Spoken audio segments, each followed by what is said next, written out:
Karibu sana wapendwa wetu ambao mmeingia tayari kwenye kipindi chetu cha Bible Study.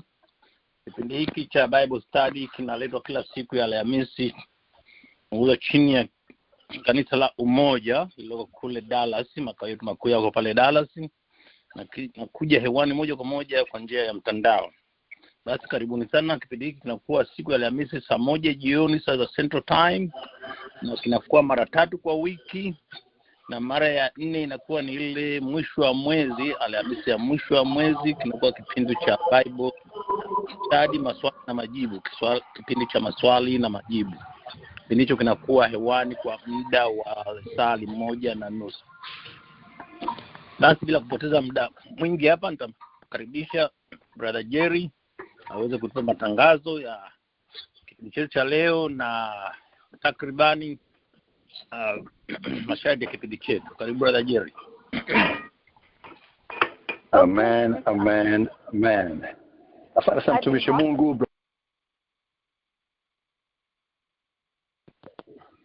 Safi kabisa. Naam. Asante sana Brother Jimmy kwa ukaribisho. Ninakaribisha wote kwa kipindi cha Bible Study kinachorejea kwa sana makanisa ya Umoja. Kama sema Brother Jimmy, makao makuu yako pale Dallas, Texas, kanisa lipo pale lipo kimtandao. Kalenda yako kwamba ni Mei 21, kama huko Marekani 22 aliko mwalimu wa siku ya leo. Nyumbani kule Tanzania ni siku ya 141 katika zima ya 365 za mwaka huu wa 2026. Tunamshukuru sana Mungu kwa umeweza kujiunga nasi katika sehemu ya 3 na ya mwisho ya somo la maombi. Kabla sijamkaribisha mwalimu, basi nafasi yako nyingine ya kuwa shemasi, tafadhali forward ile invite ukaribisha katika kipindi, ukitaarifu watu kwamba kipindi chako cha Umoja Bible Study kwa lugha ya Kiswahili kipo hewani. Niliposema ni sehemu ya 3, title ilikuwa ni kipindi cha maombi. Hiyo ndio title hiyo. Sehemu ya kwanza ilikuwa ni Mei 7, hizi ni tarehe huko Marekani. Wiki iliyopita, wiki jana Mei 14 tu katika sehemu ya pili tulipata nafasi ya kubarikiwa sana. Na moja hapo kati ya vitu ambavyo mpata nafasi ya kuweza kuvisikia katika somo lile la sehemu ile ya pili, mwalimu alizungumza kwamba subtitle yake ni ufahamu wa majira. Vitabu vingi alisoma siku ile, lakini anza na Yakobo 5:14 ambayo ilitoka nayo katika pati ya kwanza, na vitabu vingine vingi tu.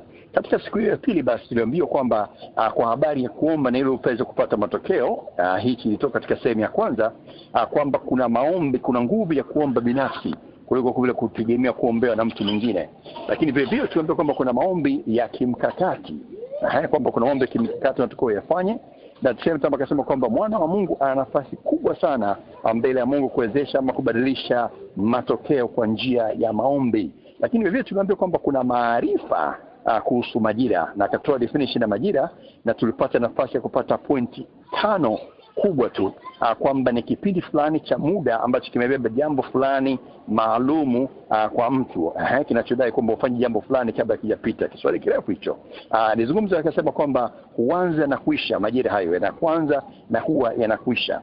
Sehemu kama akasema kwamba unahitaji kujua urefu wa majira hayo, utahitaji kujua kimebeba nini katika majira hayo, utahitaji kujua cha kufanya katika hayo majira, lakini vile vile cha kuomba na namna ya kuomba. Hii ni sehemu ya pili ya wiki jana. Kwa siku leo basi katika sehemu ya 3 na mwisho nilivyosema, tunamshukuru sana Mwenyezi Mungu kwamba nikiangalia katika line hapa mtumishi tayari amekwishaingia kwa siku leo. Mara ya kwanza siku kwa Dar es Salaam, lakini siku leo yupo kihuduma katika jiji la Mwanza kule katika semina ya siku 3, na pia tutapata nafasi ya kuizungumzia dakika mwisho kabisa kati tunapomaliza, kwa wale ambao mtapata nafasi kusikia kipindi hiki mkiwa kule Mwanza, yuko katika semina kule. Kumbuka basi kusubscribe katika channel yetu Umoja Church Bible Study, Umoja Church Bible Study, ili uweze kupata recording hii na nyingine zile za nyuma ambazo zimeweza kupita. Bila kupoteza muda basi mkaribisha mtumishi wa Mungu, mwalimu Engineer Goodluck Mushi katika sehemu ya 3 na mwisho ya somo letu hili la maombi. Karibu mtumishi wa Mungu. Amen mtumishi wa Mungu. Bwana Yesu asifiwe wapendwa. Tunamshukuru Mungu kwa ajili ya hii neema ambayo ametupa. Ni siku nyingine ambayo Mungu ametupa kuweza kufika siku ya leo. Na Mungu akubariki sana wewe ambaye tayari umeshaingia, watumishi wa Mungu ambao mpo kwenye line tayari, wachungaji, lakini pia viongozi wote wa Umoja, kila mmoja kwa nafasi yake. Natambua uwepo wa kila mmoja ambaye Mungu amempa kibali cha kuhudhuria siku ya leo katika ibada hii. Na tutulie tumshukuru Mungu. Baba, katika jina la Yesu Kristo, imekupendeza kwa neema tu mimi pamoja na mtumishi wako na mtoto wako huyu ambaye yuko katika ibada hii kwa njia ya mtandao. Baba, pokea sifa na heshima, kwa sababu kwa kweli unastahili wewe peke yako kupokea. Asante Bwana kwa wema na fadhili zako. Lakini tunaomba toba na msamaha pale tulipoenda kinyume na mapenzi yako, na pale tulipofanya chini ya kiwango isivyokupendeza. Lakini saa hii umetupa hii neema na nafasi hii, ukawe pamoja nasi. Sawa sawa na kile kitabu cha Luka mlango wa 24 mstari wa 45. Baba, utufunulie akili zetu tupate kuelewa na maandiko, na tuyafanye yaliyo mapenzi yako, na ukapendezwe nasi katika kipindi hiki siku ya leo, katika jina la Mungu Baba na Mwana na Roho Mtakatifu, amen. Tunamshukuru Mungu. Tunaendelea na somo ambalo Mungu ametupa lenye kichwa kinachosema maombi ya kimkakati kimajira, tukiongozwa na kile kitabu cha waraka wa Yakobo mlango wa 5 kule mstari wa 16 mpaka 18.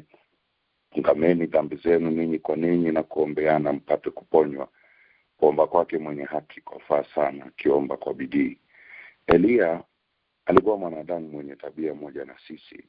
Akaomba kwa bidii mvua isinyeshe, na mvua haikunyesha juu ya nchi kwa muda wa miaka 3 na miezi 6.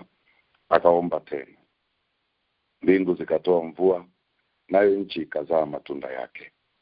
Na kama alivyokwisha kuweka summary nzuri kabisa mtumishi wa Mungu na kakaangu Jerry, ni jambo la mwisho ambalo tuliishia kulitazama ni kuhusu maarifa juu ya majira. Lakini kipengele cha mwisho tuliona kwa kuwa majira haya ni mapya na kila kilichoko ndani yake ni kipya, tunahitaji maarifa. Moja ya kitu tunahitaji ni kujua namna ya kuomba. Kwanza kujua cha kuomba na kujua namna ya kuomba. Na leo tutaangalia juu ya ajenda za kimkakati, ajenda muhimu za maombi za kimkakati. Niwaombe wapenda, nitaenda haraka kiasi, lakini naamini kila mtu atamuelewa Mungu katika kile ambacho amekikusudia. Ajenda za maombi kimkakati ndicho kipengele ambacho leo tutakitazama, na tutaanza na ajenda ya kwanza. Ajenda ya kwanza, utafute na omba uso wa Bwana uende pamoja na wewe. Ajenda ya kwanza kabisa katika kuomba kwenye majira haya ni maombi ya kimkakati. Tunaanza kutazama ajenda zake za msingi. Ziko nyingi, lakini kuna zile za msingi ambazo Mungu anataka tuziangalie na tuende nazo. Utafute na omba uso wa Bwana uende pamoja na wewe. Kile kitabu cha Kutoka mlango wa 33 mstari wa 12 mpaka 15. Kutoka 33:12 mpaka 15. Musa akamwambia Bwana, angalia, wewe waniambia wachukue watu hawa, nao huku nijulisha ni nani utakayemtuma pamoja nami. Lakini umesema na kujua jina lako, nao umepata neema mbele zangu. Basi sasa nakuomba, ikiwa nimepata neema mbele zako, unionyeshe njia zako nipate kukujua, ili nipate neema mbele zako. Ukakumbuke ya kuwa taifa hilo ndilo watu wako. Mstari wa 15. Akasema, uso wangu utakwenda pamoja nawe, nami nitakupa raha. Naye akamwambia, uso wako usipoenda pamoja nami, usituchukue kutoka hapa. Tunazungumza juu ya kutafuta. Utafute na omba uso wa Bwana uende pamoja nawe. Kipengele cha kwanza cha kutazama katika ajenda hii, ili tuelewe kwa nini tunaomba, kwa nini tutafute na kuomba uso wa Bwana uende pamoja nasi. Jambo la kwanza, uso wa Bwana ni udhihirisho na utukufu wa Mungu kuwa na mtu. Uso wa Bwana ni udhihirisho na utukufu wa Mungu kuwa na mtu au kwenda na mtu. Ni udhihirisho na utukufu wa Bwana kuwa na mtu au kwenda na mtu kisafari. Ni udhihirisho na ni utukufu udhihirisho na utukufu wa Mungu kuwa na mtu au kwenda na mtu kisafari. Kwa hiyo tunapozungumza juu ya uso wa Bwana, tunazungumza juu ya kujidhihirisha, tunazungumza juu ya kujifunua kwa Bwana na utukufu wake katika maisha ya mtu, na huo utukufu unakuwa na mtu au unatembea na mtu kisafari.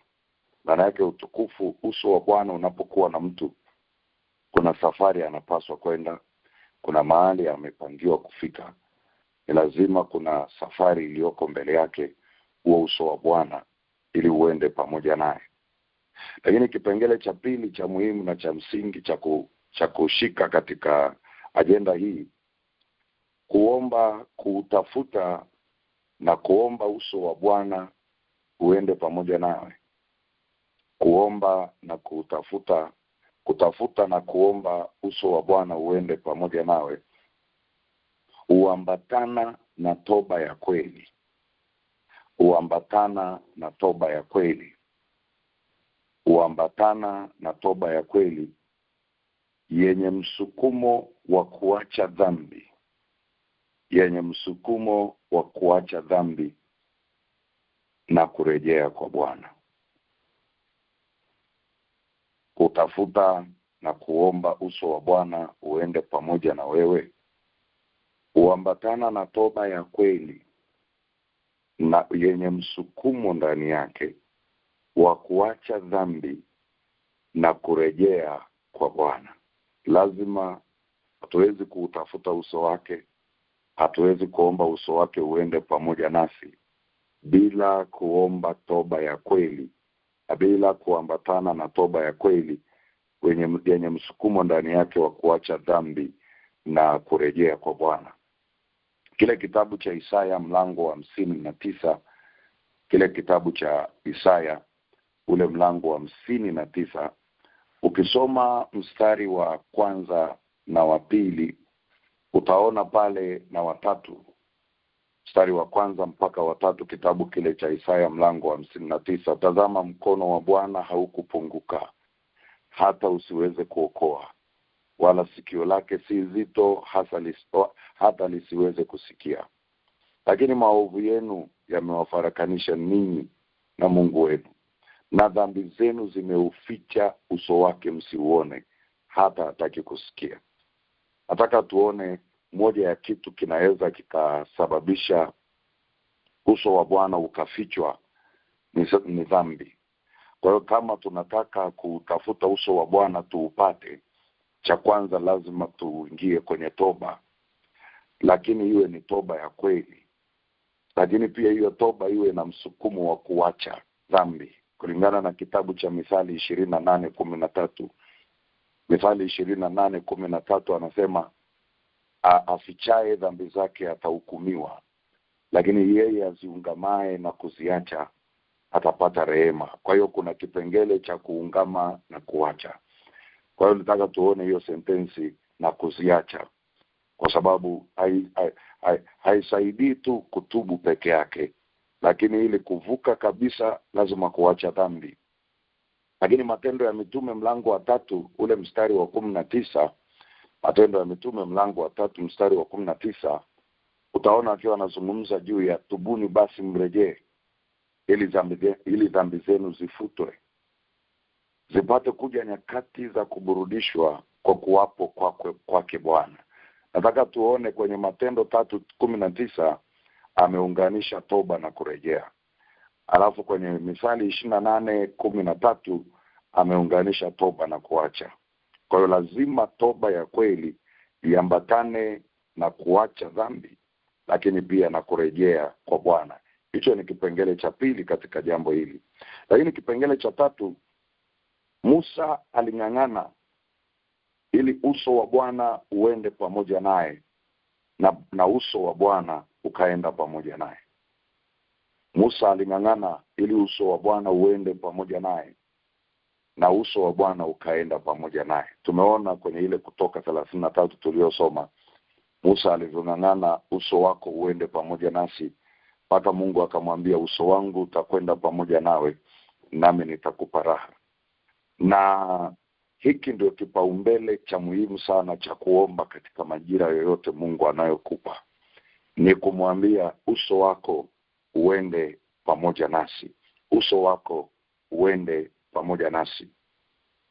Lakini kipengele kingine cha muhimu sana cha kuona katika somo, katika ajenda hii ya kwanza, wana wa Israeli, uso wa Bwana ulienda nao kama nguzo ya wingu mchana. Wana wa Israeli, uso wa Bwana ulienda pamoja nao kama nguzo ya wingu mchana na kama nguzo ya moto usiku. Tuangalie hili vizuri.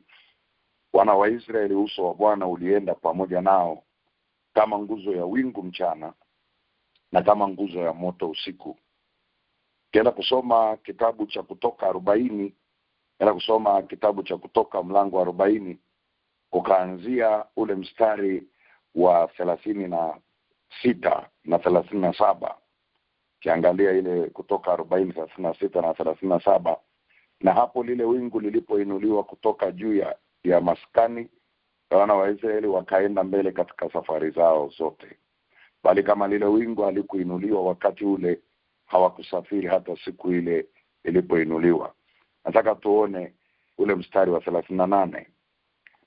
Kwa maana lile wingu la Bwana lilikuwa juu ya maskani wakati wa mchana, na mlikuwa na moto ndani yake wakati wa usiku mbele ya macho ya nyumba ya Israeli katika safari zao zote. Wapendwa, tuzingatie lile neno katika safari zao zote. Kumbuka tulichosema, uso wa Bwana ni udhihirisho na utukufu wa Mungu kuwa na mtu au kwenda na mtu kisafari. Unaona hapa katika safari zao zote. Ilikuwa na wingu kama nguzo ya wingu mchana, na lile wingu usiku lilikuwa lina moto ndani. Lakini kwenye Kutoka kitabu cha Kutoka mlango wa 14 mstari wa 19 mpaka 20, utagundua anazungumza juu ya nguzo ya moto mchana na nguzo ya wingu mchana na nguzo ya moto usiku. Wapendwa, Bwana Yesu asifiwe. Ili sasa tujue kwa nini sasa tuombe, kwa nini tutafute uso wa Bwana na tuombe uso wa Bwana uende pamoja nasi. Ni kwa sababu ya kazi ya uso wa Bwana unapokwenda na mtu. Na hii tunajifunza kazi ya uso wa Bwana unapokwenda na mtu, tunajifunza kwa wana wa Israeli. Uso wa Bwana uliokuwa unaenda pamoja nao kama wingu la nguzo mchana na na nguzo ya moto usiku, ilikuwa ina kazi gani mbele yao? Mungu amenipa niseme kazi kama 4 tu. Tutasema kazi kama 4 tu sababu tunaangalia kama ajenda ya maombi. Kazi ya kwanza ni kuwasaidia katika kipengele cha muda. Ni kuwasaidia katika kipengele cha muda. Kwenye mabano andika timing kwa wale tunaoandika. Kuwasaidia katika kipengele cha muda, kwenye mabano timing. Ukiangalia ile Kutoka 40 mstari wa 36, utaona na lile wingu. Kutoka 40:36, na hapo lile wingu lilipoinuliwa kutoka juu ya maskani, wana wa Israeli wakaenda mbele katika safari zao zote. Kwa hiyo kilichokuwa kinaamua waende au wasiende, bali kama lile wingu halikuinuliwa wakati ule, hawakusafiri hata siku ile lilipoinuliwa. Kwa hiyo kilichokuwa kinawapa timing, kilikuwa kinawaonyesha timing, kuwapa muda kwamba kipi sasa kifanyike, muende au mbaki. Kipi uanze sasa hivi, kipi usianze. Jambo gani uliendee leo, jambo gani uliendee mwakani. Jambo gani ulifanye mwaka huu, jambo gani ulifanye mwaka kesho, kulingana na majira tulio nayo. Saa iko kwenye uso wa Bwana. Ili kujua time, utaipata uso wa Bwana ukienda pamoja nawe, na hasa pale utakapokuwa ukiufuata, ukiwa unafuata hilo wingu. Likikaa unakaa, likinyanyuka unanyanyuka nalo. Kanisa, Bwana Yesu asifiwe sana. Lakini pia kazi ya pili ya ule uso wa Bwana uliokuwa unaenda pamoja nao ni kwa ajili ya ulinzi na kuwapigania. Ni kwa ajili ya ulinzi na kuwapigania vita njiani. Ni kwa ajili ya ulinzi, ilikuwa ni kwa ajili ya ulinzi na kuwapigania vita njiani. Utaenda kusoma kwa muda wako kile kitabu cha Kutoka 14 ule mstari wa 19 na 20. Ile Kutoka 14 mstari wa 19 na 20. ni pale ambapo Farao alikuwa anawakimbiza, wamefika bahari ya Shamu pale, Farao yuko nyuma na jeshi lake. Angalia kitu lile wingu ambalo ni ule uso wa Bwana ulichofanya. Biblia inasema kwenye ile Kutoka 14:19 na 20, kisha malaika wa Mungu aliyetangulia mbele ya jeshi la Israeli akaondoka akaenda nyuma yao, na ile nguzo ya wingu ikaondoka hapo mbele yao ikasimama nyuma yao. Nataka uone ile nguzo ya wingu, uso wa Bwana ulikuwa pamoja nao, ukatoka mbele yao ukasimama mbele yao. Kwa ajili ya kazi gani? For protection.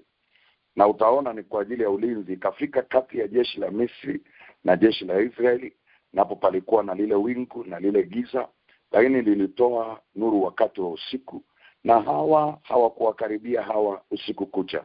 Nataka uone uso wa Bwana kwenda pamoja na wewe, ni ulinzi wako. Ni kwa ajili ya ulinzi dhidi ya vita safarini, dhidi ya vita njiani. Vita lazima mtu ukutane nayo, lakini uso wa Bwana ukiwa pamoja na wewe, huwezi ukaogopa, huwezi ukapata shida katika maisha yako. Kwa hiyo kazi mojawapo nyingine ni ulinzi na kukupigania vita njiani. Kazi ya tatu ya uso wa Bwana ni kuwaonesha njia na mwelekeo wa safari. Ilikuwa ni kwa ajili ya kuwaonyesha njia na mwelekeo wa safari. Waliambiwa tunawapeleka katika nchi yenye maziwa na asali, nayo ni Kanaani. Lakini hawalikuwa hawaijui njia ya kuelekea Kanaani, lakini wingu lilikuwa linajua njia ya kwenda Kanaani. Na wingu liliwaongoza njia, likawaonyesha pa kupita na likawapa direction. Utaona mahali fulani kwenye Kumbukumbu 8, kwenye Kumbukumbu mlango wa 2, ule mstari wa 1 mpaka wa 3. Utaona Kumbukumbu mlango wa 2 mstari wa 1 mpaka wa 3, na hasa ule mstari wa 3 kuna mahali waliwahi kuambiwa, mlivyozunguka mlima huu vyatosha, geukeni upande wa kaskazini. Maana yake wanapewa direction. Walikuwa hawaijui njia. Kitabu cha Zaburi ya 32 mstari wa 8, walikuwa hawaijui njia.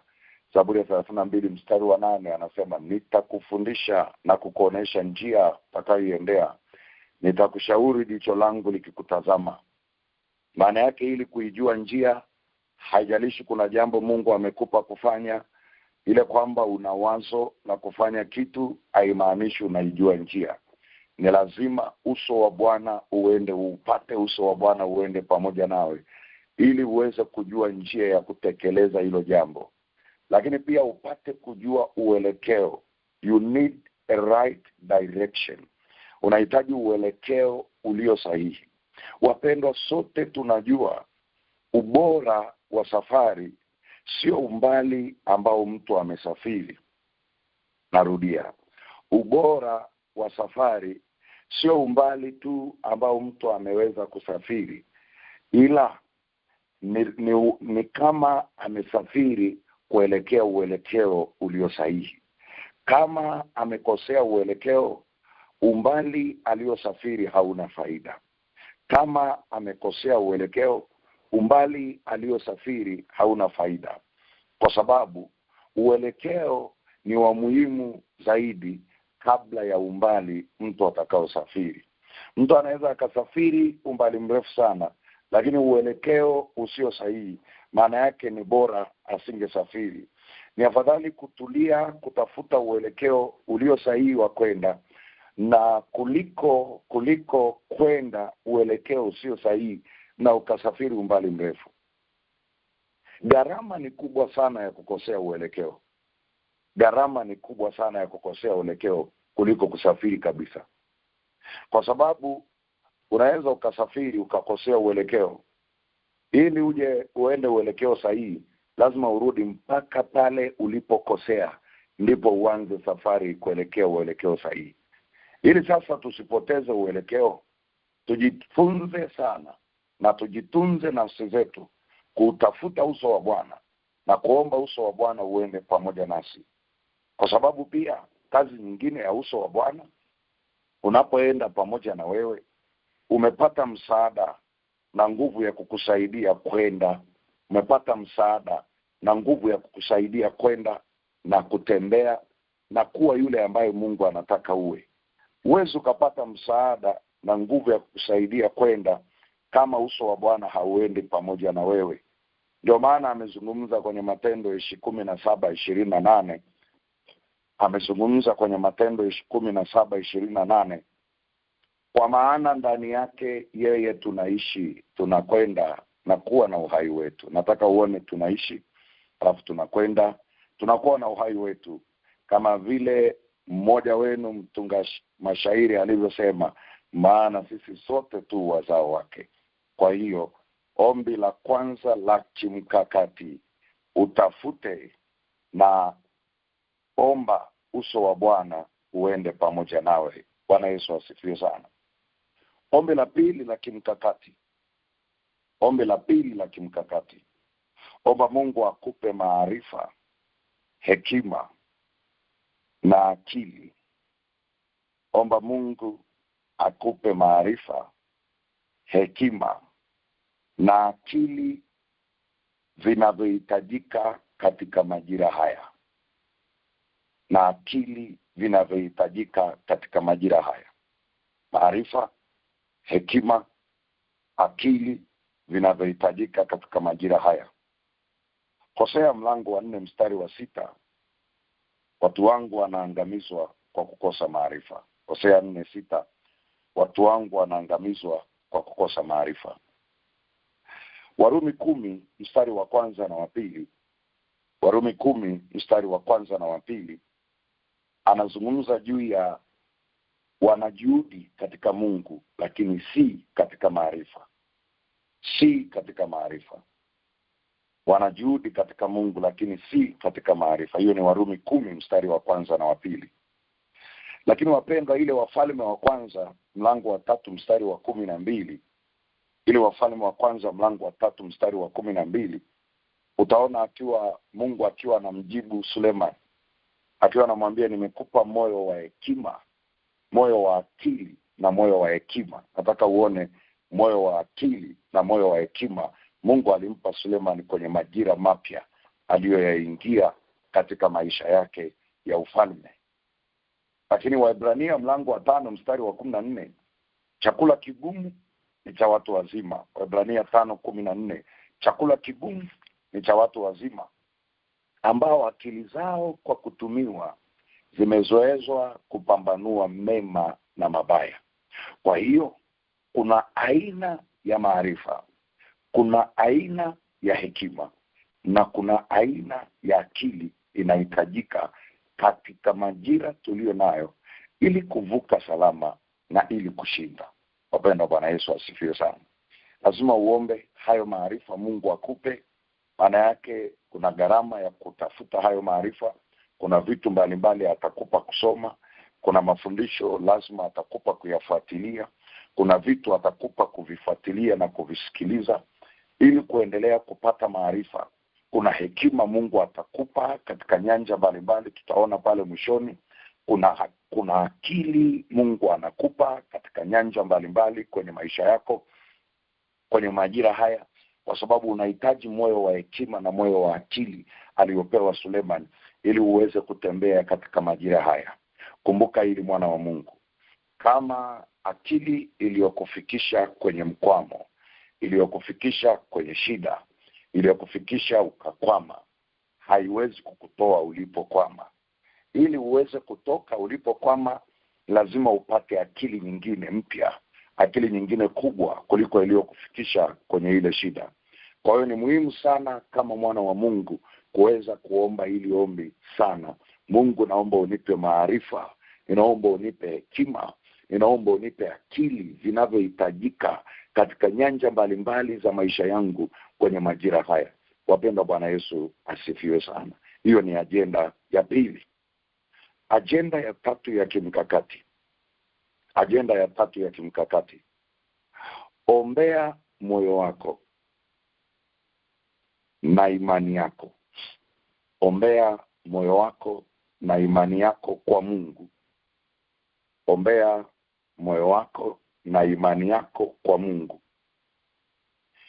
ili kuweza kubeba ili kuweza kubeba vilivyopo sasa na vitakavyokuja. Ombea moyo wako na imani yako kwa Mungu ili kuweza kubeba vilivyopo sasa na vitakavyokuja. Ni ombi la muhimu sana la kimkakati. Sielezei kwa kirefu sana, naweka tu kama ajenda ya maombi. Isaya mlango wa 45, kile kitabu cha Isaya mlango wa 45, ukisoma ule mstari wa 11, anazungumza akisema, Bwana mtakatifu wa Israeli na muumba wake asema hivi, niulize habari za mambo yatakayokuja. Maana yake yapo yatakayokuja, yapo ambayo yameshakuja tayari, tunayo na tunayaona tayari, tunaishi nayo. Na mambo ya wana wangu na habari za kazi za mikono yangu, haya niagizeni. Kwa nini anataka tumuulize mambo yanayokuja? Ni kwa sababu kuna umuhimu ya kuyajua kabla yajaja, au kuna umuhimu ya kuyajua yaliyokwisha kuja tayari. Kwa nini? Na kwa nini tumuulize pia? Ni kwa sababu hayo yanayokuja, kuna namna inabidi mioyo yetu na imani zetu ziandaliwe kabisa ili kuweza kubeba yaliyoko sasa. Kuna aina ya moyo lazima uwe nao ulioandaliwa. Kuna aina ya moyo ambao lazima uwe nao ulioandaliwa. Na Mungu ndiye anahusika katika kuuandaa moyo wa mtu. Mungu ndiye anayehusika kuuandaa moyo wa mtu. Kwa nini? Kwa nini? Samueli wa kwanza mlango wa 16 na mstari wa 7. Samueli wa kwanza mlango wa 16 na mstari wa 7, utaona nini pale? Bwana anaangalia moyo. Haangalii sura ya nje kama wanadamu tunavyoangalia. Lakini wapendwa, ni habari ya Samueli pale alivyoenda kwenye nyumba ya Yese. Wakapita watoto wa mzee Yese kadhaa pale, akataka kumpaka mmoja wapo mafuta. Mungu akasema wote hao nimewakataa. Mpaka alipokuja Daudi akapakwa mafuta. Mungu alikuwa anatafuta nini? Kuna aina ya moyo alikuwa anautafuta, ambao ndani yake alikuwa amewekeza vitu ndani. Moyo uliokuwa na wenye upendo wa kweli kwa Mungu, moyo ambao unanyenyekea, una unyenyekevu ndani, moyo ambao umeandaliwa kwa ajili ya kubeba kila aina ya magumu na kila aina ya mapambano yaliyoko mbele au yaliyoko sasa. Lakini tukisoma Warumi 10 mstari wa 10, wana wa Mungu, Warumi 10 mstari wa 10, anazungumza kitu gani pale? Anazungumza akiwa anasema hivi, kwa moyo mtu uamini hata kupata. Nataka uone mtu uamini kwa moyo. Kwa hiyo ndani ya moyo wa mtu ndipo imani inakojengeka. Kuna imani ni kuwa na hakika ya mambo yatarajiwayo na ni bayana kwa mambo yasiyoonekana. Na kama ni bayana kwa mambo yasiyoonekana kulingana na Waebrania 11 mstari wa 1, maana yake imani inakupa uhakika juu ya mambo yatakayokuja. Inakupa uhakika wa kesho yako. Imani ni maisha. Mwenye haki ataishi kwa imani yake. Habakuki 2:4. Habakuki 2:4. Mwenye haki wangu ataishi kwa imani yake. Kwa hiyo kuna aina ya maisha, aina ya maisha ambayo mtu anatakiwa kuishi katika majira fulani, yanategemea aina ya imani alionayo iliyojengeka ndani yake. Kwa nini? Tunaishi kwa imani. Mwenye haki ataishi kwa imani yake. Lile neno yake, maana yake ni kwamba ni ya kwake binafsi, ataishi kwa hiyo imani. Na kulingana na kitabu cha Luka 17 mstari wa 8, kulingana na kitabu kile cha Luka, tuangalie hichi kitabu cha Luka mtakatifu, huu mlango, tuangalie kitabu cha Luka mtakatifu mlango wa 18, Luka 18 mstari wa 8, nilitaka nihakiki kama ni 18 au 17. Anasema, nawaambia atawapatia haki upesi. Walakini atakapokuja Mwana wa Adamu, je, ataiona imani duniani? Kwa hiyo Mungu akija kwako akitaka kupeleka kiwango fulani, moja ya kitu anakiangalia katika moyo wako ni imani ulionayo. Kwa hiyo tunahitaji kuwa na imani ya kutosha katika majira haya kwa Mungu katika Kristo Yesu, ili tuweze kuvuka katika haya majira vizuri, salama, na kuweza kufika pale ambapo Mungu anapakusudia. Tuzungumze pamoja watumishi kwa namna hii. Imani iliyowafikisha wana wa Israeli jangwani wakati wanaelekea Kanaani. Naweka tu summary kwa sababu tunazungumza kama ajenda ya maombi. Imani iliyowafikisha wana wa Israeli kule jangwani ilikuwa ni sio imani ingewasaidia kufika Kanaani kutokea jangwani. Walihitaji imani nyingine iliyojengeka kwa neno jipya ndani yao waweze kufika Kanaani. Ndio maana Mungu alituma wapelelezi 12 wakaenda kupeleleza nchi. Kwa sababu kama ni ya kwao, kwenye ile Hesabu 13 na 14 isingeandikwa pale kama haina kazi. Walienda kupeleleza ile nchi ili ijengeke imani mpya ndani yao ya kuwafikisha Kanaani. Bahati mbaya, ambao walifaulu ule mtihani ni 2, ambaye ni Yoshua na Caleb. Waliotoka Misri wakafika Kanaani ni wale 2. Mpaka Musa, mpaka Haruni aliishia njiani. Ni kitu gani Mungu anazungumza nasi hapa wapendwa? Mkabidhi Bwana moyo wako na imani yako. Mkabidhi Bwana moyo wako na imani yako. Mkabidhi Bwana moyo wako na imani yako kwa maombi na kwa sadaka. Kwa maombi na kwa sadaka, ili akutengeneze, ili avitengeneze na kuviandaa,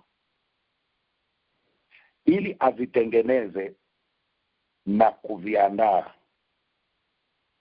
kuweza kubeba. Kumbuka sana hiyo sentensi ya mwisho, ili avitengeneze na kuviandaa viweze kubeba. Kabidhi Bwana moyo wako na imani yako kwa maombi na kwa sadaka, ili avitengeneze na kuviandaa viweze kubeba.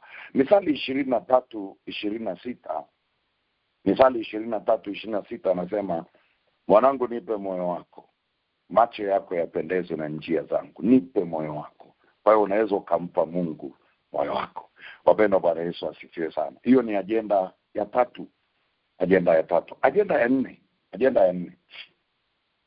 Omba Mungu akutenge na watu wasio sahihi. Omba Mungu akutenge na watu wasio sahihi, na atoe watu sahihi kwa ajili yako. Omba Mungu akutenge na watu wasio sahihi, na atoe watu walio sahihi kwa ajili yako.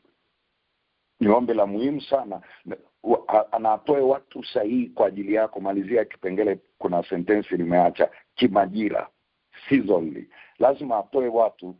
Kuna watu lazima utengwe nao kwenye majira fulani, na kuna watu Mungu atakutanisha nao kwenye majira fulani katika maisha yako. Kuna watu lazima Mungu akutenge nao. Mwanzo 13 mstari wa 14. Mwanzo 13:14, Bwana akamwambia Abrahamu alipokwisha kutengana na Lutu, inua sasa macho yako ukatazame kushoto, ukatazame kutoka hapo ulipo, pande wa kaskazini na wa kusini na wa mashariki na magharibi. Utaona akiwa anazungumza naye pale juu ya baraka iliyoko mbele, ila baada ya kutengana na Lutu.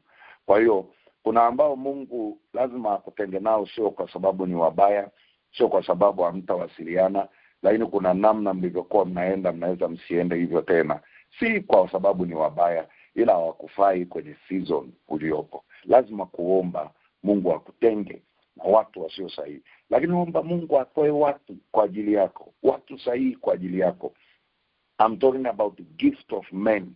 Mungu akupe neema ya kuzungukwa na watu walio sahihi. Kwenye Isaya mlango wa 43 mstari wa 4 anasema, kwa kuwa ulikuwa wa thamani machoni pangu, nami nimekupenda, basi nitatoa watu kwa ajili yako na kabila za watu kwa ajili ya maisha yako. Kwa hiyo mwambie Bwana atoe watu kwa ajili yako. Unahitaji watu. You need gift of men. Watu wanaokuzunguka, watu waliobeba cha kwako, watu waliobeba baraka yako, kwa sababu Mungu hukaa ndani ya watu na Mungu hutumia watu. Na Mungu lazima akupe watu sahihi, kwa sababu pia shetani hukaa ndani ya watu naye hutumia watu pia kuharibu maisha ya watu. Kwa hiyo lazima ukae na Mungu. Lazima umuombe Mungu ili uombe kwenye majira haya. Akukutanishe na connection. Akukutanishe na watu watakao kutambulisha. Akukutanishe na watu wenye funguo. Akukutanishe na watu wanaojua funguo. Akukutanishe na watu watakao kupa mawazo sahihi katika majira haya. Uzunguke na watu ambao wanaweza wakabeba pamoja na wewe, wanaweza wakakuombea. Uzunguke na watu ambao watakuombea. Kiroho upae watu sahihi, kwenye uchumi upae watu sahihi, kila eneo la maisha yako upae watu sahihi. Moja ya baraka kubwa ambayo mtu anaweza akabarikiwa na Bwana kwenye maisha yake ni baraka ya kuzungukwa na watu sahihi kila eneo la maisha yake.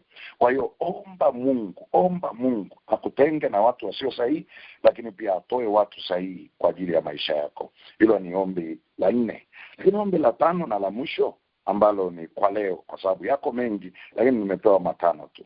La 5 na la mwisho, ombea uchumi wako. Ombea uchumi wako.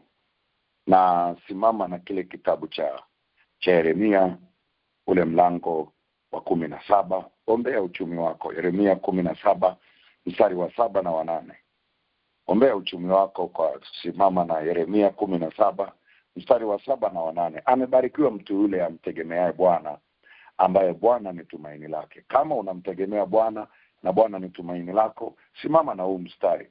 Maana nitakuwa kama mtu uliopandwa kando ya maji, uenezao mizizi yake karibu na mto. Sitaona hofu wakati wa hari ujapo. Maana hata majira yakibadilika mimi sitaona hofu.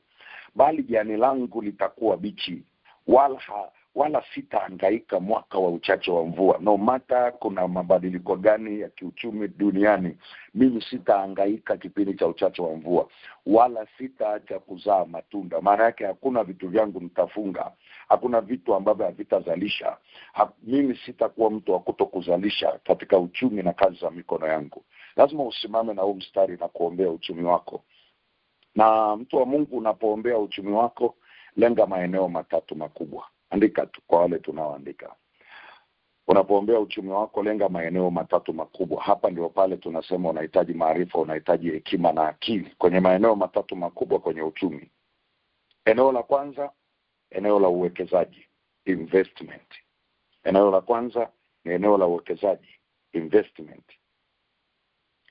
Mhubiri 11 mstari wa 2 anazungumza juu ya uwekezaji. Ukiweza kusoma Mhubiri 11 mstari wa 1 mpaka wa 6 anazungumza juu ya investment. Kwa hiyo unaweza ukasoma hapo ukaona. Kwa hiyo eneo la uwekezaji la kuomba, kwa sababu majira haya si uwezi kuwekeza kila mahali.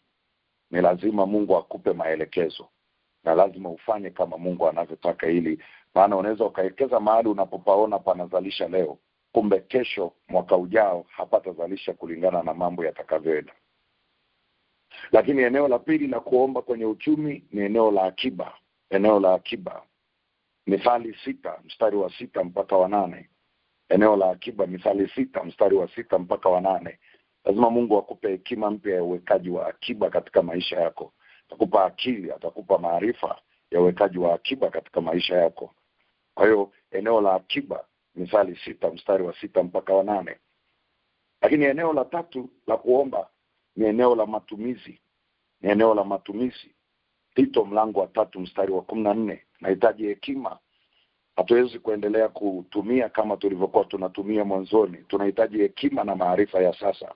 Tito 3:14 anazungumza juu ya kwa matumizi yaliyo lazima.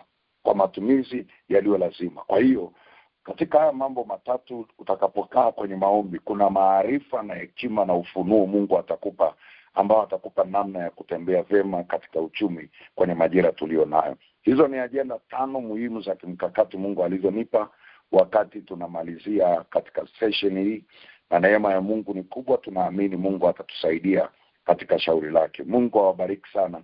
Karibu nirudishe kipindi kwa mtumishi wa Mungu anayeongoza kwa ajili ya kipindi cha maswali then cha maombi pale mwishoni. Karibu sana. Amen, amen, amen. Asante sana mtumishi wa Mungu.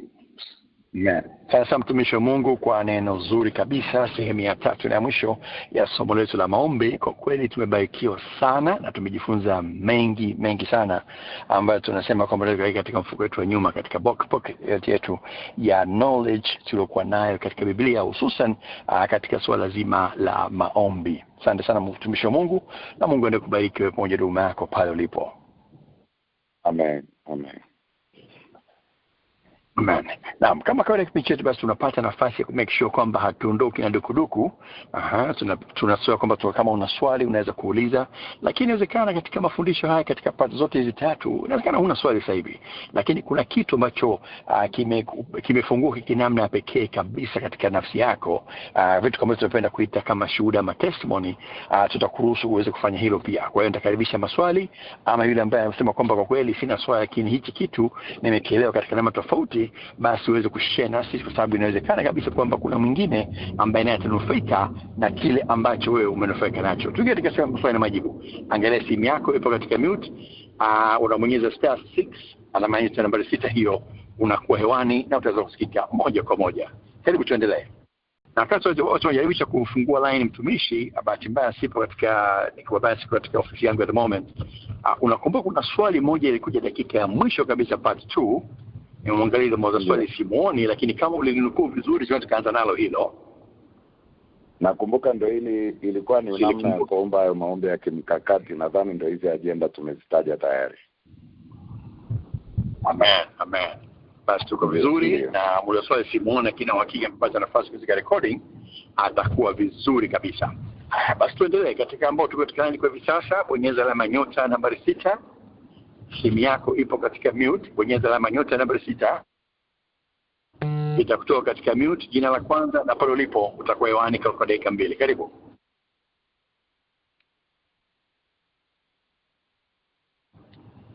Kama unazungumza na sija kwa acknowledge, inawezekana kabisa unazungumza ukiwa katika mute. Angalia simu yako iko muted, utabonyeza alama ya nyota nambari 6, yani *6 mara moja tu. Karibu, changamke muda.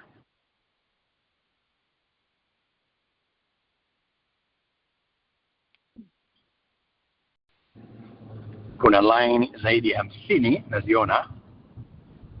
Kama huna swali basi toa changizo. Nilivyosema hapo awali, sometimes kuna kitu ambacho kinafungua kinamna pekee katika nafsi yako, usiwe mchoyo. Mungu ameweza kufungulia hicho, basi share na wengine. Alama ya nyota namba 6, lakini kwanza *6 itakutoa katika mute, and then utaweza kuwa hewani. Karibu. Ana imani kwamba nasikika vizuri kabisa, si ndio? Amen.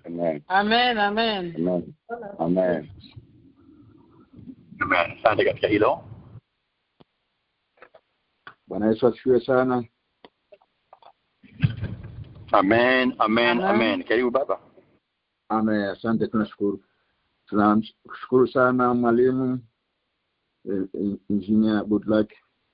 Asante sana kwa ajili ya somo la leo, na tunashukuru kwa vile ambavyo umetuelekeza katika maeneo mbalimbali.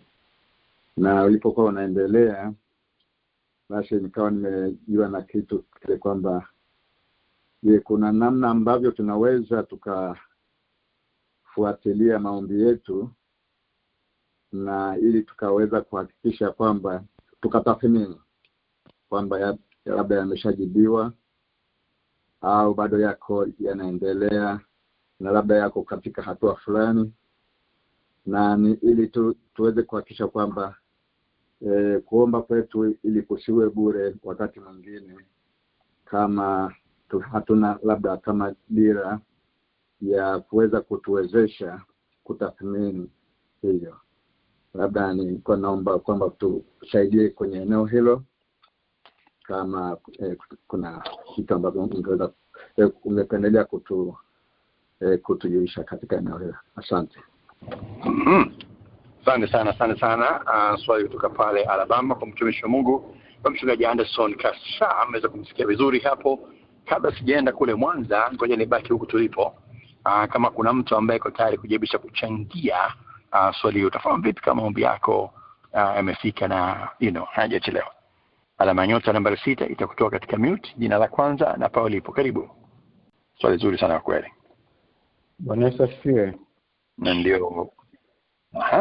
Amen. Nafikiri mchungaji Mangesho huyo, Taoso Oklahoma. Karibu.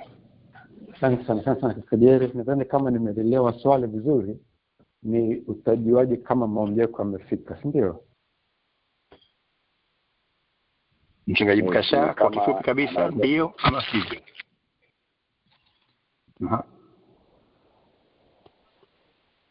Swali ni kwamba ni kama laini yako bado. Je, kuna namna ambavyo unaweza kufuatilia maombi na kujua kwamba yameshajibiwa au bado, na hata kama bado hayajajibiwa fule, labda yamejibiwa kwa sehemu, kuna namna ambayo tunaweza kuwa nayo ya uhakika ambayo inaweza kutusaidia kuweza kufuatilia? Nashukuru sana mtumishi wa Mungu. Karibu mchungaji. Asante sana Kadieri. Kwa hilo swali labda naweza nikalijibu kwa sehemu mbili. Sehemu ya kwanza, utajua kama maombi yako yamejibiwa pale ambapo unapoona kwamba jibu limekuja. Kwa hiyo kwa mfano kama let's say ulikuwa unamwamini Mungu kwa ajili ya, tuseme let's say kama ni kulipa rent, labda ni school fees ya shule, labda kuna eneo fulani kazini imekwama, na ukaomba labda ni uponyaji na ukapokea uponyaji wako, then hapo yani hilo ndio itakuwa indicator ya kwanza ya kwamba Mungu amekujibu, umesikia. Lakini eneo lingine ambapo unaweza ukajua kama Mungu amekujibu au maombi yako yamefika, yamesikika, of course one thing for sure, kama ambavyo mwalimu ametufundisha, ni kwamba unapoomba na moyo wako uko sawa mbele za Mungu, na unapoomba sawa na neno la Mungu directly, naamini kabisa kwamba maombi yanakuwa yamefika. Sasa ule uhakika kama yamejibiwa, ndipo hapo ambapo sasa tunajaribu kujua. Kwa hiyo point ya pili ni kwamba unaweza ukamwomba Mungu lakini usiwe labda umepokea, lakini ukawa katika ule mkakati wa kusubiri kuona kama Mungu, yani kusubiri kuona ile manifestation sasa ile jibu lako. Indicator mojawapo ya kwamba maombi yako yatakuwa yamefika, kwa upande wangu mimi, na of course niko tayari kuwa corrected kama nitakuwa nimekosea, ni pale ambapo ndani ya moyo wako unasikia amani, unasikia utulivu fulani. Yale mahangaiko uliokuwa nayo kabla ya kuomba yanakuwa ni kama yameisha. Yaani si kuelezea, yani ni ngumu kuelezea unless mtu umefika hapo. Yaani unaona kama ule mzigo umenyanyuka. Ndio unajua kwamba hapa ombi langu limefika na Mungu amenijibu, even though bado sijaona manifestation.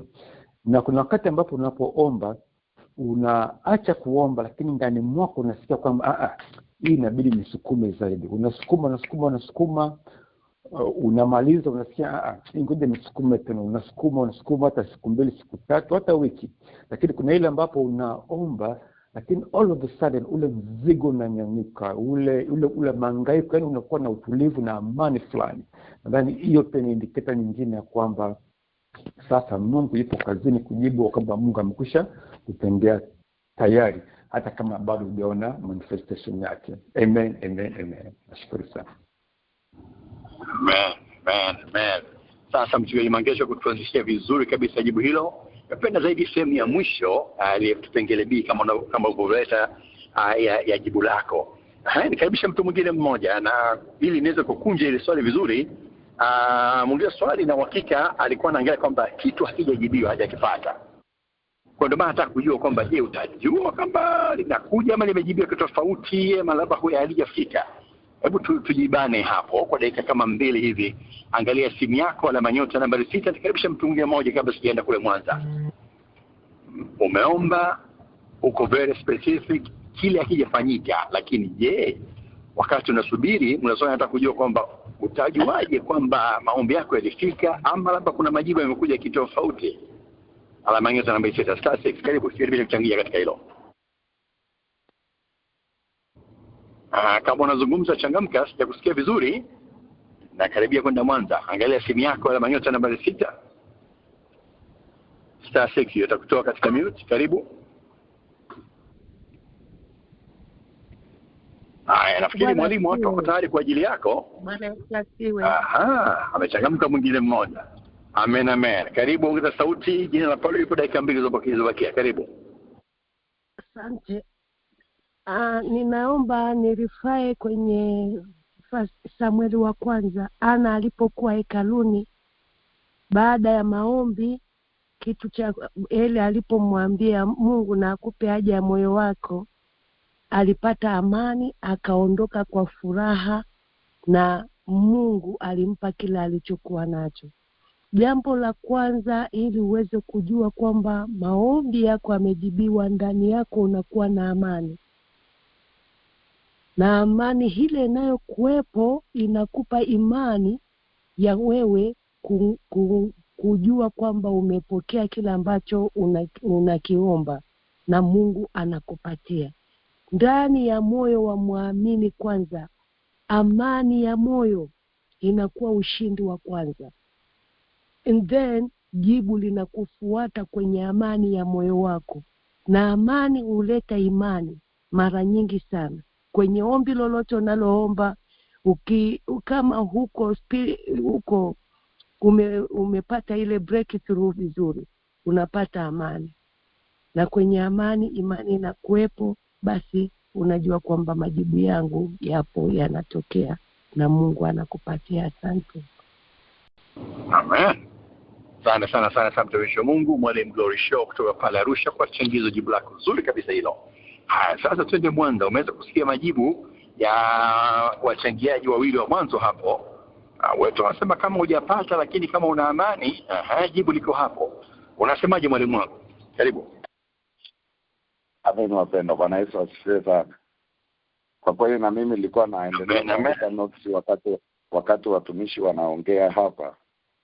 Nilikuwa naendelea kuandika notes, maana nimeendelea kujifunza vitu vikubwa sana hapa.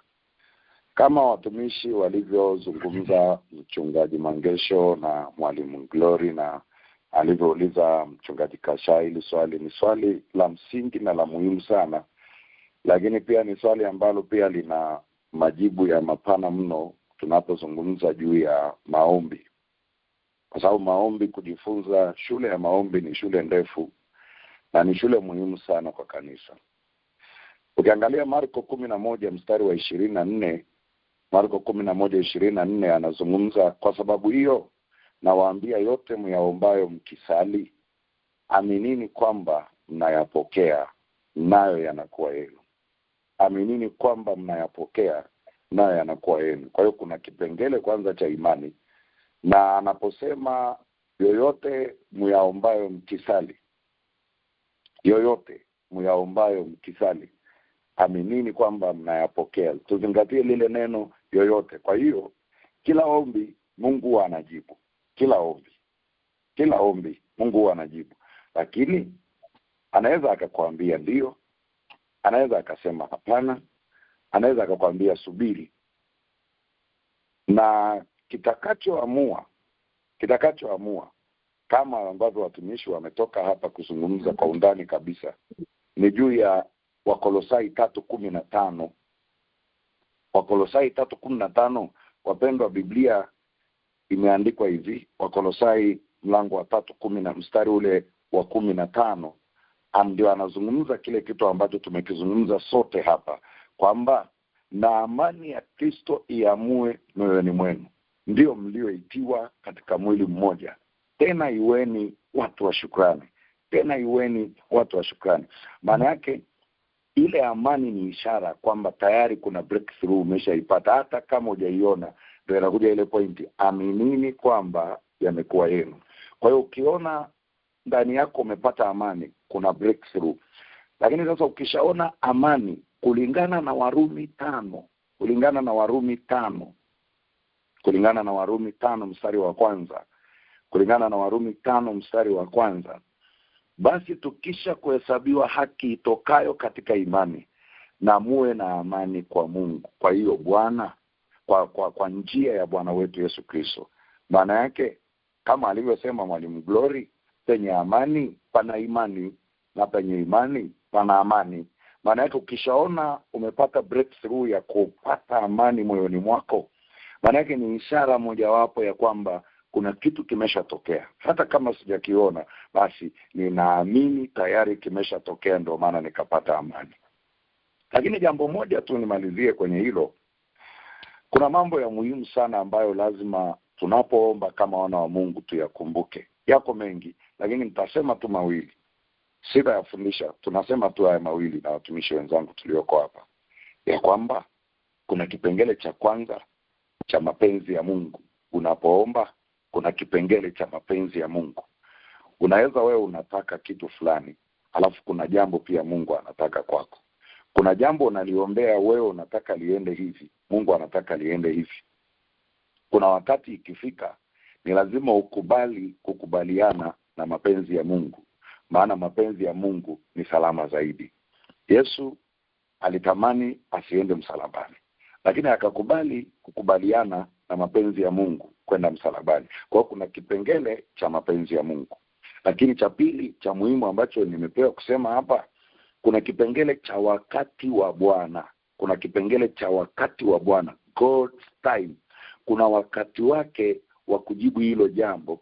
Atakuwekea amani, atakuwekea uvumilivu ndani, atakuwekea moyo wa kuendelea kuomba, na ile amani kitu itakachokuletea kimojawapo, iweni watu wa shukrani. Mpaka ule wakati ufike, ndicho kile kitu utapokea. Mhubiri 3:1 anazungumza nini? Kwa kila jambo na majira yake, na wakati kwa kila kusudi chini ya mbingu. Ukisoma mstari wa 11 anasema kila kitu amekifanya kuwa kizuri kwa wakati wake. Habari za Hana ambazo mtumishi wa Bwana pia amezisema, mstari wa 20 wa kitabu cha Samueli wa kwanza mlango wa kwanza mstari wa 20 anazungumza, ikawa wakati ulipowadia Hana akachukua mimba. Kwa hiyo pamoja na kubarikiwa, pamoja na kuomba, pamoja na kulia madhabahuni, pamoja na kuanieli kumtamkia baraka Mungu wa Israeli akupe haja ya moyo wako, na pamoja na amani aliyoondoka nayo akala akanywa, bado majibu yake yalisubiri appointed time. Wakati ulioamriwa ndipo likatokea kwenye maisha yake. Wakati ulipofika, Ana akachukua mimba na akamzaa Samueli. Wapendwa, haleluya. Mungu awabariki sana watu wa Mungu, sana sana sana. Amen, amen, amen. Sasa mtumishi wa Mungu, Engineer Goodluck Moshi, kwa jibu zuri kabisa hilo. Kabla tujaisha kipindi, basi ngoja nirudi kuuliza swali pale Alabama, babangu mchungaji Reverend Dr. Kasha Anderson. Vipi, tumekusogeza? Ndiyo, nimenisogeza vizuri sana, lakini najua kwamba kama ambavyo amesema hapo mwalimu kwamba ni kweli ni somo pana. Najua kwamba labda huko mbele tutaweza kupatiwa nafasi ili tuwe kama na kitu ambacho tunaweza tukakita kama dira au kama GPS ambayo inatusaidia ili kujua kwamba sasa nimefika hatua gani, labda in the process ya kufika kule ambapo nilikuwa ninakwenda. Kwa kifupi ni hivyo, lakini nashukuru sana kwa pale ambapo imefikisha mahali pazuri sana. Amen, amen. Asante sana katika hilo. na kuna uwezekano huo kwa sababu Alhamisi ijayo ukiangalia kalenda zetu na wote ambao mko katika kipindi hiki mubashara, tunakuwa tuna kile kipindi cha dakika 90 cha maswali na majibu. Tukapata nafasi kidogo ya kulizungumzia hili kwa kirefu zaidi, lakini niwashukuru wote ambao walipata nafasi ya kuchangia katika swali hilo. Naweza kumsikia mchungaji Mangesho kutoka pale Tasa kwa kuchangia, pamoja mtumishi wa Mungu mwalimu Glory kutoka pale Arusha. Naam, kabla hatujatawanyika basi naomba kwanza niwakaribishe wenzetu wa Outreach Ministry wataongoza kwa dakika moja ile declaration yetu ya mwezi huu wa 5, and then kama katika nafasi ya kuzungumza nitamkaribisha mchungaji wa kanisa letu Reverend Dr. Nasua kwa nasaha zake. Nianze na Outreach. Amen. Nashukuru sana katika Jerry. Upenda kama unavyofahamu Outreach mwezi huu tunazidi kuombea kwa mzigo mkubwa kabisa familia na vizazi vyote vya Marekani. Tunamwamini Mungu ya kwamba vitakwenda kumsifu, vitakwenda kumtumikia Mungu. Kila nyumba, kila familia. Tunasimamia kile kitabu cha Yoshua kinasema ule neno katika kitabu cha Yoshua kinasema kwamba mimi na nyumba yangu tutamtumikia Bwana. Kwa hiyo basi hapo ulipo naomba ukapate kwa mute mic yako tukapate kufanya hiyo declaration. Baba, katika jina la Yesu Kristo tunakuja mbele za uso wako Mungu tukifanya declaration na kutangaza kwamba familia zote katika nchi ya Marekani zitakwenda kumtumikia Bwana. Baba, katika jina la Yesu, katika state ya Oklahoma itakwenda kumtumikia Baba Mfalme. Katika jina la Yesu Kristo Mungu nakushukuru, tunasema asante Baba kwa kutenda, asante kwa kufanya Baba, katika jina la Yesu Kristo. Hallelujah. Amen. Amen. Amen. Amen. Amen. Amen. Asante sana mwenyekiti wetu wa Outreach Ministry mchungaji Mangesho kutuongoza vizuri kabisa katika declaration yetu ile ya mwezi wa 5. Nimefurahi kusikia sauti ya mchungaji. Kabla sijamkaribisha mtumishi wa Mungu mwalimu engineer Goodluck Moshi, nafahamu huko Mwanza katika seminar kama haijaisha kwa manufaa ya wanaomoja ambao wako maeneo hiyo, basi nikupe dakika kama sekunde kama 30 hivi taarifa seminar inaitwaje na utakuwa wapi na kama bado uko hapo kwa siku ya leo kwa sababu inaingia asubuhi huko. Karibu. Amen wapendwa, Bwana Yesu asifiwe sana. Kwanza namshukuru Mungu. Kipindi cha kwanza nilikuwa Geita, kipindi cha pili nikawa Sengerema, kipindi cha tatu niko Mwanza mjini, usharika wa Imani Kanisa Kuu KKKT. Tunamshukuru Mungu, tumeanza semina tangu tarehe 17 na tutahitimisha tarehe 24 Jumapili hii. Kwa hiyo wale ambao na ndugu wako huku Mwanza, wakaribisheni katika hiyo semina. Tunaendelea kuanzia saa 12 jioni mpaka saa 2 usiku kila siku jioni. Mungu awabariki sana. Amen. Amen. Amen. Sana mtumishi wa Mungu. Na kama ambavyo wenyeji wako wa kipindi hiki watakuwa wamesema waweja Munumba. Asante sana katika hicho. Tunakushukuru kwa kweli kuweza kuamka alfajiri mapema. Amen. Amen. Kwa kuweza kuamka alfajiri mapema na kuweza kushirikiana nasi katika vipindi hivi vitatu. Kwa kweli tumeweza kujifunza mengi sana. Nimkaribishe mtumishi wa Mungu mchungaji kiongozi wa kanisa mmoja, Reverend Dr. Absalom Nasua kwa matangazo yake na nasaha zake, and then atatoisha kipindi kwa sala ya jioni. Reverend Dr. Nasua. Amen. Asante sana.